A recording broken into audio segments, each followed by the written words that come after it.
So বন্ধুরা, আমরা এখন সাজেক থেকে নামতেছি। আহ, এই নামাটাই হচ্ছে সবচেয়ে রিস্ক সাজেকে। তাই আমরা সাজেক থেকে ধীরে সুস্থে নামতেছি, কোনো প্যারা নিব না, একবার ইঞ্জিল ব্রেকে নামতেছি। সো এখানে ব্রেক ধরা যাবে না, এখানে ব্রেক ধরলে ডিস্ক গরম হয়ে যাবে, তখন আর ব্রেক কাজ করবে না। এখানে ইঞ্জিল ব্রেকেই নামতে হয়। সো আমরা ইঞ্জিল ব্রেকে নামতেছি বন্ধুরা। ইঞ্জিল ব্রেকে এখানে ভরসা, ঠিক আছে। আল্লাহর উপর তাওয়াক্কুল করে ইঞ্জিল ব্রেকের উপর ছেড়ে দিলাম। আর মাঝে মাঝে হালকা করে ব্রেকটা একটু প্রেস করা লাগে, এই স্পিডটা একটু কন্ট্রোল করার জন্য। আর ইঞ্জিন ব্রেকে লাগলে আপনার একদম নিরাপদে নামা যায়। এই তো যাই হোক, দেখতে থাকুন। এই হচ্ছে সাজেকের লাস্ট 3 কিলোর যে ঢালটা, এটা তো আমরা নামতেছি। এই যে এই ঢালটাই হচ্ছে সবচেয়ে ভয়ঙ্কর সাজেকের, এই যে এই ঢালটা।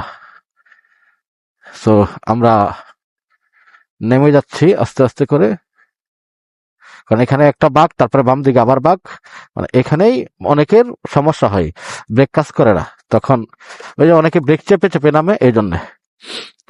সো বন্ধুরা, আমরা নামতেছি। আর অবশ্যই ব্রেক একবার চেপে ধরে রাখবেন না, ব্রেক একবার চেপে ধরে রাখবেন না, ধরবেন ছাড়বেন, ধরবেন ছাড়বেন।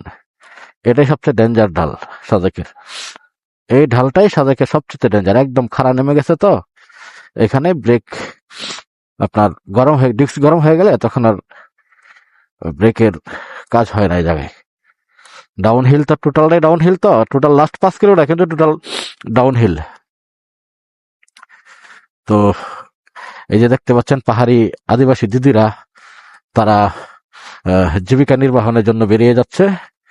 এই যে বাচ্চারা দাঁড়িয়ে আছে, তো ভুল করছে, ওদের জন্য চকলেট নিয়ে আসা দরকার ছিল। এই হচ্ছে ডাল সাজেকের, এটা খুবই ডেঞ্জার। তো আমি সবার পিছনেই যাচ্ছি, কারণ সামনে গেলে ওই সাপ্রি আছে কিছু, ওরা সাপ্রামি করে।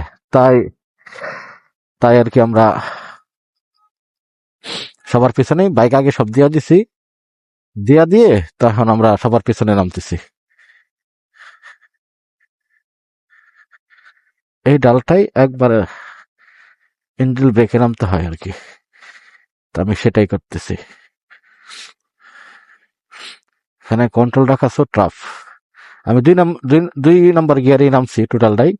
ইঞ্জিল ব্রেকের নিয়মই হচ্ছে কিন্তু 2 নম্বর